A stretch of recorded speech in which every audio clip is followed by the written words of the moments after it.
ಕೇಂದ್ರ ಸಚಿವರಾಗಿರ್ತಕ್ಕಂಥ ಅಮಿತ್ ಶಾ ರವರ ವಿರುದ್ಧವಾಗಿ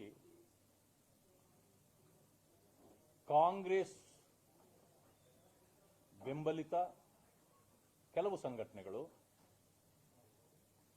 ಖುದ್ದು ಕಾಂಗ್ರೆಸ್ ಪ್ರೇರೇಪಣೆಯಿಂದ ಕಾಂಗ್ರೆಸ್ನವರು ಕೂಡ ಬೀದಿಗಿಳಿದು ಅವರ ಹೇಳಿಕೆಯನ್ನು ವಿರೋಧಿಸತಕ್ಕಂಥ ಕೆಲಸವನ್ನ ಮಾಡ್ತಿದ್ದಾರೆ. ನಾನೊಂದು ಮಾತನ್ನ ಹೇಳಲಿಕ್ಕೆ ಬಯಸ್ತೇನೆ.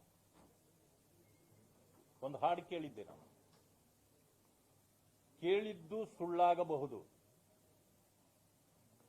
ನೋಡಿದ್ದು ಸುಳ್ಳಾಗಬಹುದು, ನಿಧಾನಿಸಿ ಯೋಚಿಸಿದಾಗ ನಿಜವೂ ತಿಳಿಯುವುದು ಅಂತ ಒಂದು ಇದನ್ನು ಕೇಳಿದ್ದೆ. ಇದನ್ನ ಯಾರು ಹೋರಾಟ ಮಾಡ್ತಿದ್ದಾರೆ ಅವರಿಗೆ ಸೀಮಿತವಾಗಿ ಹೇಳ್ತೇನೆ. ಅವರು ಅರ್ಥ ಮಾಡ್ಕೊಳ್ಬೇಕು. ಈ ಹೋರಾಟ ಮಾಡತಕ್ಕಂಥವರಿಗೆ ಅರ್ಥವಾದ ಸತ್ಯಾಂಶ ಏನು ಅಂತಕ್ಕಂಥ. ಇಲ್ಲಿ ಕೆಲವರಿಗೆ ಅಪಮಾನ ಆಗಿದೆ. ಅಮಿತ್ ಶಾ ಅವರ ಮಾತಿನಿಂದ ಕೆಲವರಿಗೆ ಅಪಮಾನ ಆಗಿದೆ, ನನಗೂ ಗೊತ್ತಿದೆ. ಆ ಅಪಮಾನ ಏನಂದ್ರೆ, ಕಾಂಗ್ರೆಸ್ ಪಕ್ಷ ಬಾಬಾ ಸಾಹೇಬ್ ಅಂಬೇಡ್ಕರ್ ರವರ ಜೀವಿತಾವಧಿಯಿಂದ ಇಲ್ಲಿಯವರೆಗೆ ಅವರ ವಿರುದ್ಧವಾಗಿ ನಡ್ಕೊಂಡ ವಿಷಯ ಇದೆಯಲ್ಲ, ಅದು ಸಂಪೂರ್ಣವಾಗಿ ವಿವರಿಸ್ತಾ ಹೋದಾಗ ಕಾಂಗ್ರೆಸ್ಗೆ ಮುಜುಗರ ಆಗಿದೆ, ಅಪಮಾನ ಆಗಿದೆ, ಸಹಿಸಲಾರದ ಪರಿಸ್ಥಿತಿಗೆ ಅವರು ಬಂದು ನಿಂತಿದ್ದಾರೆ. ಅದು ಆಗಿದ್ದರಿಂದ ಕಾಂಗ್ರೆಸ್ ಮುಖಂಡರು ಯಾವುದಾದರೂ ರೀತಿಯಲ್ಲಿ ಅವರಿಗೆ ಅಪಮಾನ ಮಾಡುವ ಒಂದು ಉದ್ದೇಶದಿಂದ ಈ ಒಂದು ವಿಚಾರವನ್ನ ಹೊರಗಡೆ ತಂದಿದ್ದಾರೆ. ನಾನೊಂದು ಮಾತಾಡ್ತೇನೆ, ಬೇರೆಯವರು ಹೇಳೋದಕ್ಕೆ ಮುಂಚೆ ಬಾಬಾ ಸಾಹೇಬರಿಗೆ ನಾವು ಅನ್ಯಾಯ ಮಾಡಿದ್ದೇವೆ, ಅವರನ್ನ ನಾವು ಚುನಾವಣೆಯಲ್ಲಿ ಸೋಲಿಸಿದ್ದೇವೆ, ಅವರನ್ನ ನಾವು ತೀರಿಕೊಂಡಾಗ ದೆಹಲಿಯಲ್ಲಿ ಅಂತ್ಯಕ್ರಿಯೆಗೂ ಜಾಗ ಕೊಟ್ಟಿಲ್ಲ, ಈ ದೊಡ್ಡ ಅಪರಾಧ ನಮ್ಮ ಮೇಲೆ, ನಮ್ಮ ಕಾಂಗ್ರೆಸ್ನ ಮೇಲೆ ಇದೆ ಅಂತಕ್ಕಂಥದ್ದನ್ನ ಸದನದಲ್ಲಿ ಮಾನ್ಯ ರಮೇಶ್ ಕುಮಾರ್ ಅವರೇ ಹೇಳಿದ್ದಾರೆ. ಇದನ್ನು ಒಪ್ಕೊಂಡಿದ್ದಾರೆ. ಇದು ರೆಕಾರ್ಡ್ ಅಲ್ಲಿದೆ, ಇದಿದೆ. ಕಾಂಗ್ರೆಸ್ನವ್ರು ಯಾರಾದರೂ ರಿಯಾಕ್ಟ್ ಮಾಡಿದ್ರ? ಬೇರೆಯವರು ಇದು ಸುಳ್ಳು ಅಂತ ಹೇಳಿದ್ರ? ಒಪ್ಪಿದ್ದಾರೆ. ಸಂವಿಧಾನ ಬದಲಾಯಿಸಲೇಬೇಕು ಅಮರೇಗೌಡ ಬಯ್ಯಾಪುರ್ ಅವರು ಹೇಳಿದ್ದಾರೆ. ನನ್ನ ಹತ್ರ ಈಗಲೂ ಕೂಡ ವಿಡಿಯೋ ಇದೆ. ಕಾಂಗ್ರೆಸ್ನವರು ಯಾರಾದರೂ ನೀವು ಅದನ್ನ ವಿರೋಧಿಸಿದ್ರ? ಇದು ರಾಜ್ಯದಲ್ಲಾಗಿರ್ತಕ್ಕಂಥ, ನಾನು ಒಳಗಡೆ ಹೇಳ್ತಾ ಇಲ್ಲ, ಯಾರೂ ಮಾತಾಡಿಲ್ಲ. ಬಾಬಾ ಸಾಹೇಬ್ ಅಂಬೇಡ್ಕರ್ ಅವರಿಗೆ ವಿಧ ವಿಧವಾಗಿ ಮಾತಾಡ್ತಕ್ಕಂಥ ಮಾನ್ಯ ಮುಖ್ಯಮಂತ್ರಿಗಳಾಗಿರ್ತಕ್ಕಂಥ ಸಿದ್ದರಾಮಯ್ಯನವರು ಕೂಡ ಬಾಯಿ ಬಿಚ್ಚಿಲ್ಲ. ಆಯ್ತು, ಈ ಸಂವಿಧಾನ ನೀಡಿದ್ದು ಅಂಬೇಡ್ಕರ್ ಅಲ್ಲ, ಇಂದಿರಾ ಗಾಂಧಿ, ರಾಜೀವ್ ಗಾಂಧಿ, ರಾಹುಲ್ ಗಾಂಧಿ ಅಂತೇಳಿ ಮಾನ್ಯ ಅನಿಲ್ ಲಾಡ್ ಅವರು ಹೇಳಿದ್ರು. ದೊಡ್ಡ ವೈರಲ್ ಆಯ್ತು. ಒಬ್ಬ ಕಾಂಗ್ರೆಸ್ಸಿಗರು ಮಾತಾಡಿಲ್ಲ, ಒಬ್ಬರು ಮಾತಾಡಿಲ್ಲ.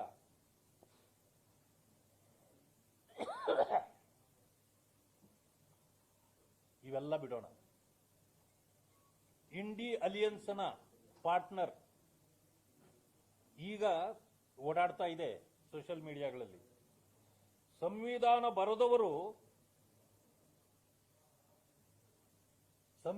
ಬರೆದವರು ಕುಡಿದುಕೊಂಡೇ ಸಂವಿಧಾನ ಬರೆದಿದ್ದಾರೆ. दारू पी के संविधान लिखा ಅಂತೇಳಿ ಕೇಜ್ರಿವಾಲ್ ಅವರು ಹೇಳಿದ್ದಾರೆ. ಇವತ್ತಿಗೂ ಕೂಡ ಇದೆ. ನನಗೆ ಬೇಕಿದ್ರೆ ನನ್ನ ಹತ್ರ ವಿಡಿಯೋ ಇದೆ, ಕಳಿಸ್ತೇನೆ. ನಿಮ್ಮ ಉತ್ತರ ಇತ್ತೀಚೆಗೆಲ್ಲ ಭಾಷಣ ಮಾಡುವಾಗ ಹೇಳಿದ್ದಾರೆ, ಅದು ಬಂದಿದೆ. ಈಗ ಇಷ್ಟೆಲ್ಲ ಹೇಳಿದವರಿಗೆ ಕಾಂಗ್ರೆಸ್ನ ಉತ್ತರ ಏನು ಅಂದ್ರೆ ಇದೆಲ್ಲ ನೀವು ಒಪ್ಪಿದ್ದೀರಿ. ಹೀಗಿರ್ಬೇಕಾದ್ರೆ ನಾನು ಈಗ ಒಂದು ಮಾತು ಹೇಳ್ತೇನೆ. ಅಮಿತ್ ಶಾ ಅವರು ಭಾಷಣ ಮಾಡ್ತಕ್ಕಂಥ ಸಂದರ್ಭದಲ್ಲಿ ಒಂದು ಮಾತನ್ನು ಹೇಳಿದ್ದಾರೆ. ಅವರನ್ನ ಇಷ್ಟು ಅಪಹಾಸ್ಯ ಮಾಡಿದಿರಿ ಅಂಬೇಡ್ಕರ್ ಅನ್ನ ನೀವು ಅವರ ಕಾಲಾವಧಿಯಲ್ಲಿ. ಅವರಿಗೆ ಎಷ್ಟು ನೋವನ್ನು ಕೊಟ್ರಿ. ಸಂವಿಧಾನ ಬರೆಯತಕ್ಕಂಥ ಸಂದರ್ಭದಲ್ಲಿ ಕಾಶ್ಮೀರ್, ಜಮ್ಮು ಕಾಶ್ಮೀರ್ಗೆ 370 ಆರ್ಟಿಕಲ್ ಕೊಡುವಾಗ ಅವ್ರನ್ನ ದೂರ ಇಟ್ಟು ನೀವು ಸೇರಿಸಿದ್ರಿ. ಕೊನೆಗೆ ನೀವು ತೆಗೀಲಿಕ್ಕೆ ಆಗ್ಲಿಲ್ಲ, ನಾವು ತೆಗೆದ್ವಿ. ಅವರನ್ನ ಚುನಾವಣೆಗಳಲ್ಲಿ ಸೋಲಿಸಿದ್ರಿ. ಅವರು ಯಾವ ಕ್ಷೇತ್ರದಿಂದ ಕೊನೆಯಲ್ಲಿ ಜಿತೇಂದ್ರ ಮಂಡಲ್ ಅವರು ಕರ್ಕೊಂಡೋಗಿ ಅವರನ್ನ ಗೆಲ್ಲಿಸಿಕೊಳಿಸ್ತಾರೆ ವೆಸ್ಟ್ ಬೆಂಗಾಲ್ನಿಂದ, ಆ ಕ್ಷೇತ್ರವನ್ನ ನೀವು ಪಾಕಿಸ್ತಾನಕ್ಕೆ ಬಿಟ್ಟುಬಿಟ್ರಿ. ಅವರು ತೀರ್ಕೊಂಡ ಮೇಲೆ ಅವ್ರಿಗೊಂದು ಸ್ಥಳವನ್ನು ಕೊಡಲಿಲ್ಲ ಡೆಲ್ಲಿನಲ್ಲಿ. ಈ ರೀತಿ ಅಪಮಾನ ಮಾಡಿದ್ದೀರಿ. ಇದಕ್ಕೆ ಪಶ್ಚಾತ್ತಾಪ ವ್ಯಕ್ತಪಡಿಸಿ ತಾವು ಇತ್ತೀಚೆಗೆ ಯಾವತ್ತೂ ಇಲ್ಲದ ಸಂವಿಧಾನವನ್ನ ಇವತ್ತು ಎತ್ಕೊಂಡು ಓಡಾಡ್ತಿದ್ದೀರಿ. ಈ ವರ್ಷದಲ್ಲಿ ಅಂಬೇಡ್ಕರ್ ಅವರು ನಿಮಗೆ ಇಷ್ಟು ವಿರೋಧ ಮಾಡಿ ನೀವು ಅವರನ್ನ ದೂರ ಇಟ್ಟಿದ್ದವರು ವೋಟ್ ಬ್ಯಾಂಕ್ಗಾಗಿ ಇದ್ದಕ್ಕಿದ್ದಂತೆ ಅಂಬೇಡ್ಕರ್ ಅಂಬೇಡ್ಕರ್ ಅಂಬೇಡ್ಕರ್ ಅಂತೇಳಿ ನೀವು ಈಗ ಜಪ ಮಾಡ್ತಾ ಫ್ಯಾಷನ್ ಮಾಡ್ಕೊಂಡಿದ್ದೀರಿ. ಅವರಿಗೆ ನೀವು ಮಾಡಿದ ಆ ದ್ರೋಹಕ್ಕೆ ಅಷ್ಟು ಸಾರಿ ನೀವು ದೇವರ ಪ್ರಾರ್ಥನೆ ಮಾಡಿದ್ದರೆ ನಿಮಗೆ ಸ್ವರ್ಗ ಸಿಕ್ತಿತ್ತು. ಇಲ್ಲಂತಂದ್ರೆ ಪಾಪಕ್ಕೆ ಹೋಗ್ತೀರಿ. ಯಾಕಂದ್ರೆ ಅವ್ರನ್ನ ನೀವು ನಿಂದಿಸಿರೋದಕ್ಕೆ. ಈ ಅರ್ಥದಲ್ಲಿ ಪೂರ್ತಿ ಅವರನ್ನ ಸಂಪೂರ್ಣವಾಗಿ ವಿವರಣೆ ಕೊಟ್ಟು ಕಾಂಗ್ರೆಸ್ ಅನ್ನ ಮುಖವಾಡ ಕಳಿಸ್ತಕ್ಕಂಥ ಕೆಲಸವನ್ನ ಮಾಡ್ತಿದ್ರು. ಇಲ್ಲೇನಾಯ್ತು, ಆ ಸಂಪೂರ್ಣ ವಿಡಿಯೋ 1 ಅವರ್ ಇದೆ, ಅದು ಯಾರು ನೋಡೋದಿಲ್ಲ. ಇವ್ರೇನ್ ಮಾಡಿದ್ರು, ಅಂಬೇಡ್ಕರ್ ಅಂಬೇಡ್ಕರ್ ಅನ್ನೋದು ನಿಮಗೆ ಫ್ಯಾಷನ್ ಆಗಿದೆ ಅಂದ್ರು. ಯಾರಿಗೆ? ಕಾಂಗ್ರೆಸ್ಗೆ, ಜನರಿಗಲ್ಲ. ಹಾಗಿದ ಮೇಲೆ ಎಲ್ಲ ಸಂಘಟನೆಗಳು ಕುಪಿತರಾಗುವ ಅವಶ್ಯಕತೆ ಇದರಲ್ಲಿ ಇಲ್ಲ. ಅದು ಅರ್ಥ ಮಾಡ್ಕೊಳ್ಬೇಕಾಗಿತ್ತು. ಅದಕ್ಕೆ ನಾನು ಹೇಳಿದ್ದು, ಕೇಳಿದ್ದೂ ಸುಳ್ಳಾಗಬಹುದು, ನೋಡಿದ್ದೂ ಸುಳ್ಳಾಗಬಹುದು, ನಿಧಾನಿಸಿ ಯೋಚಿಸಿದಾಗ ನಿಜವೂ ತಿಳಿಯುವುದು ಅಂತ ನಾನು ಹೇಳಿದಕ್ಕೆ ಈ ಮಾತು ಹೇಳಿದ್ದು. ಅದು ನನ್ನ ಬಂಧುಗಳಿಗೂ ಸೇರಿ ನಾನು ಹೇಳ್ತಾ ಇರೋದು. ಅರ್ಥ ಮಾಡ್ಕೊಳ್ಬೇಕಾಗಿತ್ತು. ಅದನ್ನು ಬಿಟ್ಟು ಕಾಂಗ್ರೆಸ್ ಏನೋ ಹೇಳ್ಕೊಟ್ಟ. ಕಾಂಗ್ರೆಸ್ ಯಾವ ಕಾಲದಲ್ಲಿ ಅಂಬೇಡ್ಕರ್ ಪರವಾಗಿತ್ತು? ಯಾವ ಕಾಲದಲ್ಲಿ ಅಂಬೇಡ್ಕರ್ ವಿರೋಧಿಯಾಗಿದ್ದ ಕಾಂಗ್ರೆಸ್ ಅಂಬೇಡ್ಕರ್ ಮೇಲೆ ಪ್ರೀತಿ ಹುಟ್ಟಿತು? ಇದನ್ನು ಯಾರು ಹೇಳೋರೀಗ? ಆ ಕಾರಣದಿಂದ ನಾನು ಹೇಳ್ತೇನೆ, ನಾನು ಬೇಕಾದಷ್ಟು 7-8 ಪಾಯಿಂಟ್ಗಳನ್ನು ನನ್ನ ಕಡೆ ಇದೆ. ನಾವು ಅಧಿಕಾರಕ್ಕೆ ಬಂದ ಮೇಲೆ ಅವರು ಹುಟ್ಟಿದ ಸ್ಥಳ, ಅವರು ಓದಿದ ಸ್ಥಳ, ಅವರು PhD ಮಾಡಿದ ಲಂಡನ್ ಸ್ಕೂಲ್ ಆಫ್ ಎಕನಾಮಿಕ್ಸ್ ಲಂಡನ್ನಲ್ಲಿ, ದೆಹಲಿಯಲ್ಲಿ ಅವರು ವಾಸವಿದ್ದ ಆ ನಿವೇಶನ, ಜೊತೆಗೆ ನಾಗ್ಪುರದಲ್ಲಿ ಬುದ್ಧಿಸಮ್ ಸ್ವೀಕಾರ ಮಾಡಿದ ಜಾಗ, ಜೊತೆಗೆ ಅಂತ್ಯಕ್ರಿಯೆ ಆದ ಜಾಗ. ಇಷ್ಟೂ ಕ್ಷೇತ್ರಗಳನ್ನು ಅಂತಾರಾಷ್ಟ್ರೀಯ ಸ್ಮಾರಕಗಳನ್ನಾಗಿ ಮಾಡಿ ದೇಶಕ್ಕೆ ಮಾದರಿಯಾಗಿ ಅಂಬೇಡ್ಕರ್ ಅವರನ್ನು ಗೌರವಿಸಿದದ್ದು ಮೋದಿಜಿಯವರು, ಭಾರತೀಯ ಜನತಾ ಪಕ್ಷ. ನಾನು ಕೇಳಿದೆ, ಮುಖ್ಯಮಂತ್ರಿಗಳಾಗಿ ಬಸವರಾಜ ಬೊಮ್ಮಾಯಿಯವರಿದ್ರು. ಸರ್, ಕೇಂದ್ರ ಸರ್ಕಾರ ಏನೋ ಇಷ್ಟೆಲ್ಲ ಮಾಡಿದೆ, ಅಂಬೇಡ್ಕರ್ ಅವರು 10 ಸ್ಥಳಗಳಿಗೆ ಕರ್ನಾಟಕದಲ್ಲಿ ಪಾದಸ್ಪರ್ಶ ಮಾಡಿರ್ತಕ್ಕಂಥ ಜಾಗಗಳಿಗೆ,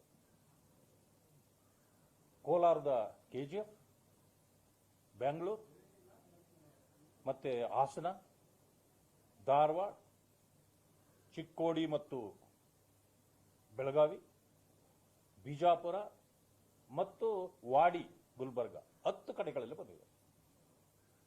ಇವುಗಳನ್ನು ಅದೇ ರೀತಿ ಮಾಡಬೇಕು ಅಂದಾಗ ತಕ್ಷಣ 25 ಕೋಟಿ ರೂಪಾಯಿ ಸ್ಯಾಂಕ್ಷನ್ ಮಾಡಿ ಅದಕ್ಕೆಲ್ಲ ಇದು ಮಾಡಿದ್ರು. ಈ ಸರ್ಕಾರ ಇನ್ನೂ ಏನೂ ಮಾಡಿಲ್ಲ. ಆ ಹಣ ಅವತ್ತೇ ಬಿಡುಗಡೆ ಆಗಿದೆ. ಇವತ್ತಿಗೂ ಕಾರ್ಯ ಶುರು ಆಗಿಲ್ಲ. ಆಗಲೇ ನಾವು ಅಧಿಕಾರ ಬಿಟ್ಟು 1.5 ವರ್ಷ ಆಗೋಯ್ತು. ಅದಕ್ಕೆ ಮುಂಚೆ 1 ವರ್ಷ ಆಗಿತ್ತು ನಾವು ಅದನ್ನು ಬಿಡುಗಡೆ ಮಾಡಿ. 2.5 ವರ್ಷ ಆದರೂ ಕೂಡ ಈ ಸರ್ಕಾರ ಬಂದ ಮೇಲೆ ಏನೂ ನಡೆದಿಲ್ಲ. ಯಾಕೆ? ಅಂಬೇಡ್ಕರ್ ಅವರ ವಿಚಾರಗಳು ಹೊರಗೆ ಬರಬಾರ್ದು ಅವ್ರಿಗೆ. ಈ ರೀತಿ ಇರ್ತಕ್ಕಂಥವರು ಇದ್ದಕ್ಕಿಂದಂಗೆ ಏನೋ ಅವರ ಮೇಲೆ ಮೈ ಮೇಲೆ ಬಂದ್ಬಿಟ್ಟಿದೆ. ಈಗ ಬಿಜೆಪಿಯನ್ನು ವಿರೋಧ ಮಾಡತಕ್ಕಂಥ ಕೆಲಸವನ್ನು ಮಾಡ್ತಿದ್ದಾರೆ. ನಾನು ನಿಮ್ಮೆಲ್ಲರ ಮೂಲಕ ಹೇಳ್ತೇನೆ, ಯಾರು ನನ್ನನ್ನು ಬೈಕೊಂಡ್ರೆ ಚಿಂತೆ ಅಲ್ಲ. ನಾನೊಬ್ಬ ಅಂಬೇಡ್ಕರ್ವಾದಿ. ನೀವು ನೋಡಿ ಬೇಕಾದ್ರೆ ನಾನೇನು ದೊಡ್ಡ ಅಧಿಕಾರಕ್ಕೆ ಬರಲಿಲ್ಲ. ನಾನು MLC ಆಗಿದ ತಕ್ಷಣ ನಾನಿರೋದು ಬಿಜೆಪಿಯಲ್ಲಿ. ನೀವು ಹೇಳೋದೇನು? ಬಿಜೆಪಿ ದಲಿತ ವಿರೋಧಿ, ಬಿಜೆಪಿ ಅಂಬೇಡ್ಕರ್ ವಿರೋಧಿ ಅಲ್ವಾ ನೀವು ಹೇಳೋದು? ಕಾಂಗ್ರೆಸ್ನವರೇ ನೀವು ಹೇಳ್ತಾ ಇರಿ. ನಾನು ಪ್ರಮಾಣ ವಚನ ಸ್ವೀಕರಿಸಿರೋದು ಬಾಬಾ ಸಾಹೇಬ್ ಅಂಬೇಡ್ಕರ್ ಅವರ ಹೆಸರಿನಲ್ಲಿ. ಯಾಕೆ ಬಿಜೆಪಿ ನನ್ನನ್ನು ತಡೆದ್ರ? ವಿರೋಧ ಮಾಡಿದ್ರ ನನ್ನ? ಇಲ್ಲ. ಅದೇ ಮಲ್ಲಿಕಾರ್ಜುನ್ ಖರ್ಗೆಜಿ ಅವರಿದ್ದಾರೆ. ಅವರು AICC ಅಧ್ಯಕ್ಷರು, ದೊಡ್ಡವರು, ನಾವು ಗೌರವಿಸಬೇಕು. ಅವರಾಗ್ಲಿ, ಅವರ ಪುತ್ರ ಪ್ರಿಯಾಂಕ ಖರ್ಗೆ ಅವರಾಗ್ಲಿ, ಯಾರ ಹೆಸರಿನಲ್ಲಿ ಪ್ರಮಾಣ ವಚನ ತಗೊಂಡಿದ್ದಾರೆ? ಮಾತೆತ್ತಿದ್ರೆ ಅಂಬೇಡ್ಕರ್ ಅಂಬೇಡ್ಕರ್ ಅಂಬೇಡ್ಕರ್ ಅವರು ಹೇಳ್ತಾರೆ. ಅದು ಅವ್ರಿಗೂ ಫ್ಯಾಷನ್ನೇ. ದೇವರ ಹೆಸರಿನಲ್ಲಿ ಪ್ರಮಾಣ ತಗೊಂಡಿರೋದವರು. ಹೊರಗಡೆ ದೇವರ ಹೆಸರು ಹೇಳಿದ್ರೆ ನಮ್ಗೇನೂ ಸಿಗಲ್ಲ, ಅಂಬೇಡ್ಕರ್ ಹೆಸರು ಹೇಳಿದ್ರೆ ಏನೋ ಸಿಗುತ್ತೆ ಅಂತ ಹೇಳಿದ್ದಾರೆ. ಸಂತೋಷ, ನನಗೂ ಕೂಡ ಬಹಳ ಸಂತೋಷ. ಅಂಬೇಡ್ಕರ್ ಅವರು ದೀನ ದಲಿತರ ಏನೋ ವಿಮೋಚಕ. ನಾನು ಒಪ್ತೇನೆ ಅದನ್ನ. ಅವರು ನಮಗೆ ದೇವರೇ ನಮಗೆ. ನಾನು ಅಲ್ಲಗಳೆಯೋದಿಲ್ಲ. ಆದರೆ ಹೊರಗಡೆ ಅವರು ಹೊರಗಡೆ ಹೇಳ್ತೀರಿ, ಪ್ರಮಾಣ ವಚನ ಸ್ವೀಕಾರ ಮಾಡ್ತೀರಿ ದೇವರ ಹೆಸರಿನಲ್ಲಿ. ಇಲ್ಲಾಕೆ ನೀವು ಇದನ್ನ ಉಲ್ಟಾ ಹೊಡಿತೀರಿ?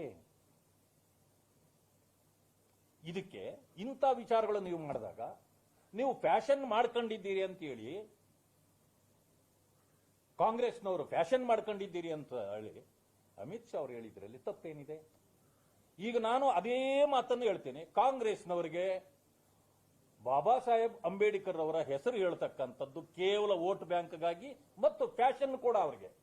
ಯಾಕೆಂದ್ರೆ ಇಲ್ಲ, ಮೊದಲಾದ್ರೆ ವಿರೋಧ ಮಾಡ್ತಿದ್ರಿ. ಈಗ ಅವ್ರ ಹೆಸರಿನಲ್ಲಿ ಗಟ್ಟಿಯಾದ 25ರಿಂದ 30% ವೋಟ್ ಬ್ಯಾಂಕ್ ಇದೆ. ಅದಕ್ಕೆ ಇವಾಗ ನಿಮಗೆ ಅಂಬೇಡ್ಕರ್ ಬೇಕಾಗಿದೆ, ಸಂವಿಧಾನ ಬೇಕಾಗಿದೆ. ಈ ಕಾರಣದಿಂದ ನಾನು ಅಮಿತ್ ಶಾ ಅವರಿಗೆ ಕೃತಜ್ಞತೆಗಳನ್ನು ಸಲ್ಲಿಸ್ತೇನೆ. ಯಾಕೆ? ನೀವು ಯಾವ ಅರ್ಥದಲ್ಲಾದ್ರೂ ಕಾಂಗ್ರೆಸ್ನವರು ಅಂದುಕೊಳ್ಳಿ, ನನಗೆ ಚಿಂತೆ ಇಲ್ಲ. ಅವರು ಸದನದಲ್ಲಿ ನಿಂತು ಕಾಂಗ್ರೆಸ್ನ ಮುಖವಾಡ ಕಳಿಸ್ತಕ್ಕಂಥ ಸಂದರ್ಭದಲ್ಲಿ ಏನು ಈ ವಿಚಾರಗಳನ್ನ ಎತ್ತಿ ಹೇಳಿದಾರೋ ಅದು ಅಂಬೇಡ್ಕರ್ ಅವರನ್ನ ಗೌರವಿಸೋ ರೀತಿಯಲ್ಲಿದೆ. ಅದನ್ನ ಕಟ್ ಮಾಡಿ ನೀವು ಎಷ್ಟು ಕಟ್ ಅಂಡ್ ಪೇಸ್ಟ್ ಮಾಡಿ ಎಷ್ಟಕ್ಕೆ ಬೇಕೋ ಅಷ್ಟಕ್ಕೆ ಹಾಕೊಂಡು ಓಡಿಸಿ ಜನರಿಗೆ ಇದು ಅರ್ಥ ಆಗುತ್ತೆ. ದಲಿತ ಸಮುದಾಯಗಳು ದಡ್ಡರು ಅಂತ ಏನೋ ತಿಳ್ಕೊಳ್ಳೋದು ಬೇಡ. ಅವರು ಬುದ್ಧಿವಂತರಿದ್ದಾರೆ. ಕೆಲವರು ಕಾಂಗ್ರೆಸ್ ಪರವಾಗೂ ಇರ್ತಾರೆ, ಕೆಲವರು ಬಿಜೆಪಿ ಪರವಾಗೂ ಇರ್ತಾರೆ, ಕೆಲವರು ನ್ಯೂಟ್ರಲ್ ಆಗೂ ಇರ್ತಾರೆ. ಅದು ಬೇರೆ ವಿಷಯ. ಕಾಂಗ್ರೆಸ್ ಪರವಾಗಿರ್ತಕ್ಕಂಥವ್ರನ್ನ ಬೀದಿಗಿಳಿಸಿ ಹೋರಾಟ ಮಾಡಿಸ್ತಿದ್ದೀರಿ. ಜನರಿಗೆ ಇದು ಅರ್ಥ ಆಗುತ್ತೆ. ಎಷ್ಟು ಸಾರಿ ಮಾನ್ಯ ಸಿದ್ದರಾಮಯ್ಯನವರು ಮುಖ್ಯಮಂತ್ರಿಗಳಿದ್ದಾರೆ, ವೇದಿಕೆಯಲ್ಲಿ ನಿಂತು ದಿವಂಗತ ಶ್ರೀಮತಿ ಇಂದಿರಾ ಗಾಂಧಿಯವರ ಪುಣ್ಯತಿಥಿಯಲ್ಲಿ ಸೋನಿಯಾ ಗಾಂಧಿಯವರಿಗೆ ನಾನು ಶ್ರದ್ಧಾಂಜಲಿ ಸಲ್ಲಿಸ್ತೇನೆ ಅಂತ ಹೇಳಿಲ್ವಾ? ಯಾಕೆ? ಬಾಯಿ ತಪ್ಪಿ ಹೇಳ್ತಾರೆ. ಮಾತಾಡುವ ಫ್ಲೋನಲ್ಲಿ ಗಾಂಧಿ ಹೆಸರು ಹೇಳಬೇಕಾಗಿತ್ತು, ಆದರೂ ಇಂದಿರಾ ಗಾಂಧಿ ಹೋಗಿ ಸೋನಿಯಾ ಗಾಂಧಿ ಬಂದ್ಬಿಟ್ಟಿರ್ತದೆ. ಇದನ್ನು ತಪ್ಪು ಅಂತ ನಾನು ಹೇಳಲ್ಲ. It is A flow of words. ಎಷ್ಟು ಸಾರಿ ಈ ಕಾಂಗ್ರೆಸ್ ಅನ್ನ ಬೇರು ಸಮೇತ ಕಿತ್ತು ಹಾಕೋವರೆಗೆ ನಾನು ನಿದ್ದೆ ಮಾಡಲ್ಲ ಅಂತೇಳಿ ಮಾನ್ಯ ಮುಖ್ಯಮಂತ್ರಿಗಳು ಹೇಳಿಲ್ವೇ ಇದು ರಾಂಗಾ ಸತ್ಯನಾ? ಇದು ಸತ್ಯ ಅಂತ ನಾನು ಒಪ್ಪಲ್ಲ. ಯಾಕೆಂದ್ರೆ ಈ ಫ್ಲೋನಲ್ಲಿ ಅವರು ಬಿಜೆಪಿಯನ್ನೋ ಅಥವಾ ಇನ್ನೊಂದು ಪಕ್ಷವನ್ನೋ ವಿರೋಧಿಸೋ ಇದರಲ್ಲಿ ಕಾಂಗ್ರೆಸ್ನ ಹೆಸರನ್ನು ಹೇಳ್ಬಿಡ್ತಾರೆ.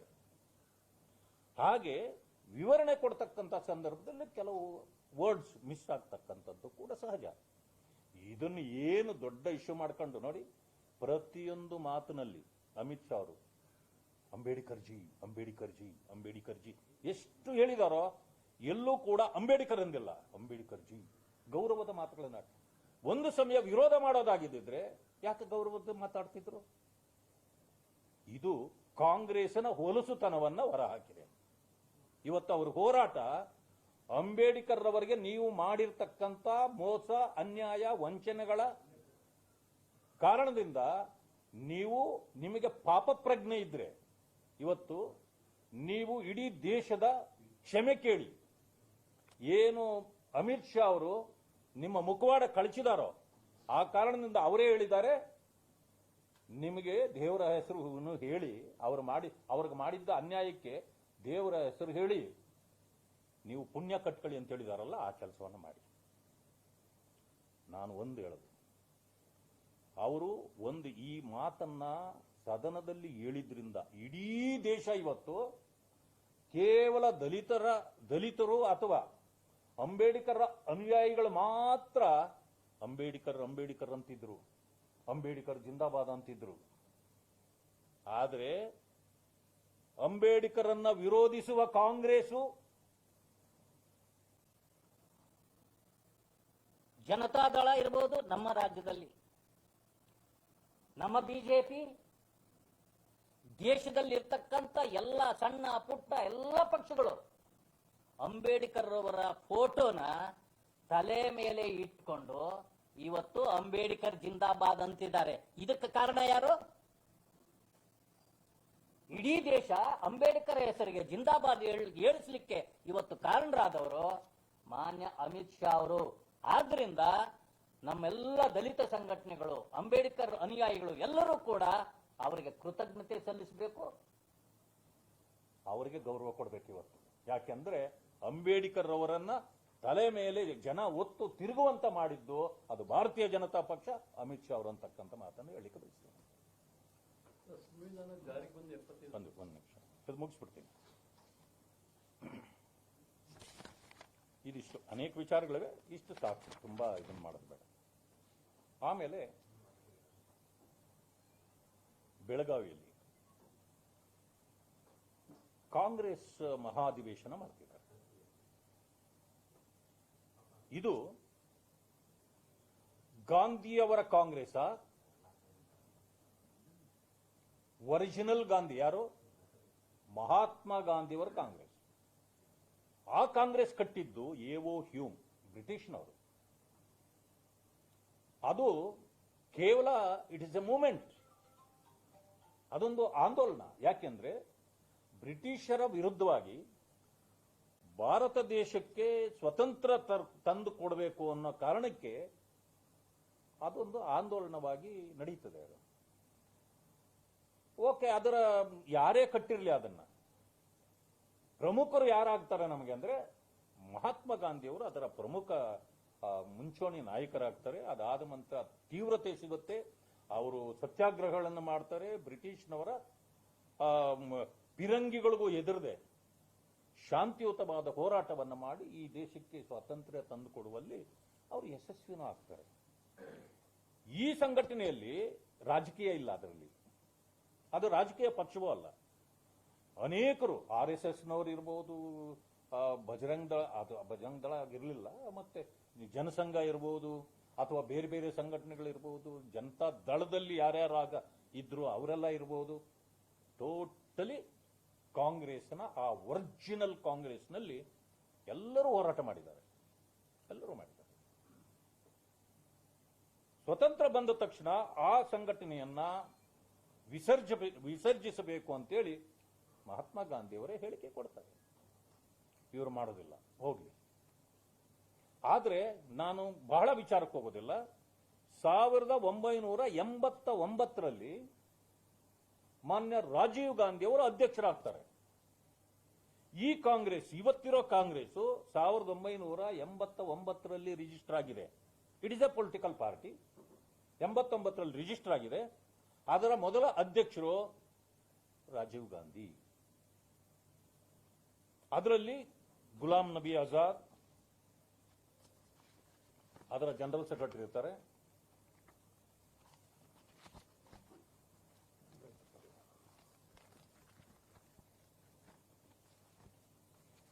ಗುಲಾಂ ನಬಿ ಆಜಾದ್, ಇನ್ನೂ ಅನೇಕರು ಇರ್ತಾರೆ.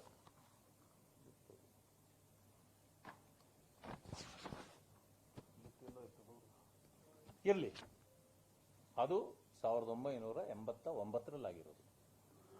ಇದರಲ್ಲಿ ಒರಿಜಿನಲ್ ಗಾಂಧಿನೂ ಇಲ್ಲ. ಇಲ್ಲಿರೋದೆಲ್ಲನೂ ನಕಲಿ ಗಾಂಧಿಗಳು. ಈ ಕಾಂಗ್ರೆಸ್ ಒರಿಜಿನಲ್ ಕಾಂಗ್ರೆಸ್ ಅಲ್ಲ, ಇದು ನಕಲಿ ಕಾಂಗ್ರೆಸ್. ಅಸಲಿ ಕಾಂಗ್ರೆಸ್ ಮಹಾತ್ಮ ಗಾಂಧಿಯವರ ನೇತೃತ್ವದಲ್ಲಿ ಇದ್ದಿದ್ದು. ಅವರ ನೇತೃತ್ವ ಅದು ಒರಿಜಿನಲ್ ಗಾಂಧಿ ನೇತೃತ್ವ. ಈಗ ನನಗೆ ಬೇಕಾಗಿರೋದು ಬೆಳಗಾವಿಯಲ್ಲಿ ನಡೀತಾ ಇರತಕ್ಕಂಥ ಮಹಾಧಿವೇಶನ ಆ ಒರಿಜಿನಲ್ ಕಾಂಗ್ರೆಸ್ ಒರಿಜಿನಲ್ ಗಾಂಧಿದ ಅಥವಾ ಈ ಡೂಪ್ಲಿಕೇಟ್ ಗಾಂಧಿ ಡೂಪ್ಲಿಕೇಟ್ ಕಾಂಗ್ರೆಸ್ದ, ಇದು ಗೊತ್ತಾಗಬೇಕು. ಒಂದು ಸಮಯ ನೀವು ನಿಮ್ಮ INCI ರಾಜೀವ್ ಗಾಂಧಿಯವರ ನಾಯಕತ್ವದಲ್ಲಿ ರಿಜಿಸ್ಟರ್ ಆಗಿರತಕ್ಕಂಥ ಪಕ್ಷ ಆದ್ರೆ ನಮ್ದು ಯಾವ ಅಭ್ಯಂತರ ಇಲ್ಲ. ನೀವು ಮಾಡ್ಕೊಳ್ಳಿ, ನಿಮ್ಮ ಬ್ಯಾಶ್ ನೀವು ಮಾಡ್ಕೊಳ್ಳಿ. ಆದ್ರೆ ಆ ಒರಿಜಿನಲ್ ಕಾಂಗ್ರೆಸ್ ಒರಿಜಿನಲ್ ಮಹಾತ್ಮ ಗಾಂಧಿಯವರ ಇದನ್ನು ನೀವೇನು ಮಾಡ್ತಾ ಇದ್ರೆ ಅದು ನಿಮ್ಮ ನಕಲಿ ಕಾಂಗ್ರೆಸ್ನ ಆಸ್ತಿ ಅಲ್ಲ. ಯಾಕೆ ಅಂದ್ರೆ ಅದರಲ್ಲಿ ಇಡೀ ದೇಶವಾಸಿಗಳು ಸ್ವತಂತ್ರಕ್ಕಾಗಿ ಹೋರಾಡಿರ್ತಕ್ಕಂಥವ್ರು.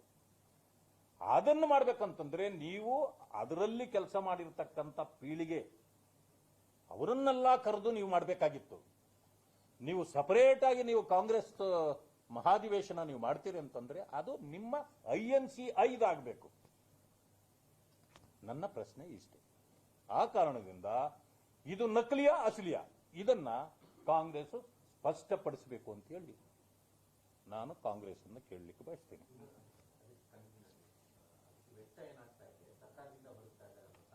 ಹೌದು ನೋಡಿ, ಅದೇನಾದ್ರೂ ನೀವು ಕಾಂಗ್ರೆಸ್ ಖಾತೆಯಿಂದ ನೀವು ಹಣ ಕೊಟ್ಟಿದ್ರೆ ನಮ್ದೇನೋ ಅಭ್ಯಂತರ ಇಲ್ಲ, ಅಪವಾದ ಇಲ್ಲ. ಸರ್ಕಾರದಿಂದ ನೀವು